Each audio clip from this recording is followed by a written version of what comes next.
जी अस्सलाम वालेकुम जी। चाइना में घोड़े ने एक दफ़ा फिर से वफ़ादारी की और इसके साथ साथ बहादुरी की एक नई मिसाल कायम कर दी। लेकिन काफ़ी दिनों से ये पोस्ट जो है वो सोशल मीडिया पर वायरल है और काफ़ी सारी वीडियोज़ आ रही हैं। और बदकिस्मती के तौर पर जो है आखिर में जो है घोड़े की वफ़ात भी हो जाती है, मर जाता है घोड़ा। अब मुकम्मल स्टोरी क्या है?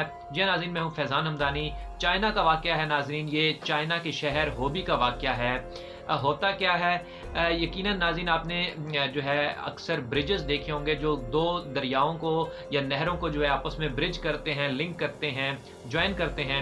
इसी किस्म के ब्रिजेस ज़्यादातर यूके वगैरह में आपने देखे होंगे या जर्मनी, यूरोप वगैरह में अक्सर आपको दिखने को मिलते होंगे।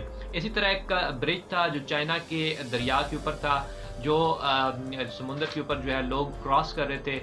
सो इसी मौके पर एक घुड़सवार था जो अपने घोड़े के हमरा वहाँ घूम फिर रहा था, सैर-ओ-तफ़रीह कर रहा था। मतलब ब्रिज जो है वो क्रॉस कर रहा था और इसी के साथ-साथ जो है एक लड़की जिसका वालिद जो है वो भी इसके साथ मौजूद था। ये दोनों भी उस ब्रिज को क्रॉस कर रहे थे। नाइत्तफ़ाक़न तौर पर जो है जो वालिद होता है इस लड़की का, उसका कहीं पैर फिसल जाता है, वो स्लिप हो जाता है और वो ब्रिज से गिरकर जो दरिया में गिर जाता है। यानी जो दरिया नीचे बह रहा था उसमें गिर जाता है। अब इस मौके पर लड़की ने जो है वो चीखना चिल्लाना शुरू कर दिया, हेल्प हेल्प की आवाज़ें आना शुरू हो गई। हर तरफ लोग ज़्यादातर जो लोग थे वो हेल्प नहीं कर सकते थे क्योंकि नीचे दरिया था और इस मौके पर कोई बहादुर से बहादुर आदमी भी हो तो वो जो है वो मदद करने के काबिल नहीं रहता।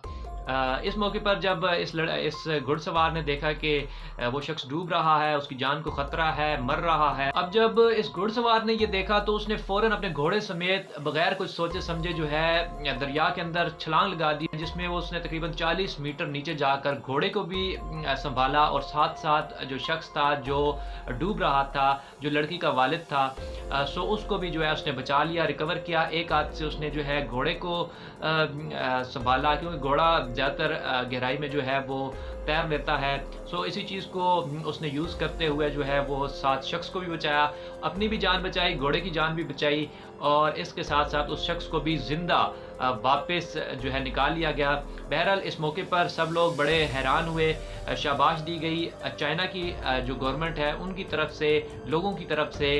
और बाद में पता चला तकरीबन 4 फरवरी का ये वाक़या जो था वो बताया जा रहा है और 4 फरवरी के तकरीबन 7 रोज़ बाद जो घोड़े का मालिक है, जो घुड़सवार था, वहाँ मौजूद था जिसने उसको बचाया। उसका कहना था कि हादसाती तौर पर जो है वो घोड़ा इंतकाल कर गया है। अब 11 फरवरी को घोड़ा मर जाता है। घोड़े के मालिक का कहना था कि इस ऑपरेशन के बाद जो है उसने खाना-पीना छोड़ दिया था और इसके अलावा जो है वो बीमार पड़ गया था। इससे पहले तक कभी भी उसने दरिया में तो क्या पानी में भी उसने कभी जो है वो तैराकी नहीं की थी। अनहोनी थी जो हो गई और इस मौके पर जो है उस घोड़े को और उसके साथ-साथ उसके सवार को जो है इस शख्स को बचाना पड़ा। इंसान की जान तो बच गई लेकिन इसके साथ-साथ घोड़े ने जो है अपनी जान की कुर्बानी दी। सो अब चाइना की हुकूमत की तरफ से जो है इस दरिया के किनारे उस घोड़े का एक स्टैचू मुतारिफ़ करवाया गया है। लोग आते हैं और वहाँ आकर और इसके जो है तस्वीरें लेते हैं और एक वफ़ादारी की, एक बहादुरी की जो है एक नई मिसाल इस घोड़े की जानिब से कायम की गई। अब इससे पहले भी वफ़ादारी की अगर मिसालें उठाई जाएँ तो घोड़े और कुत्ते हमेशा से जो है वो सर-ए-फ़हरिस्त रहे हैं। एक दफ़ा फिर से इस घोड़े ने अपने आप को प्रूव किया है कि इंसान अभी तक भी वफ़ादारी के लिहाज से और वफ़ादारी के हवाले से जो है वो इन घोड़ों से, जानवरों से, कुत्तों से बहुत पीछे है। अपना ख़्याल रखें। अल्लाह हाफ़िज़।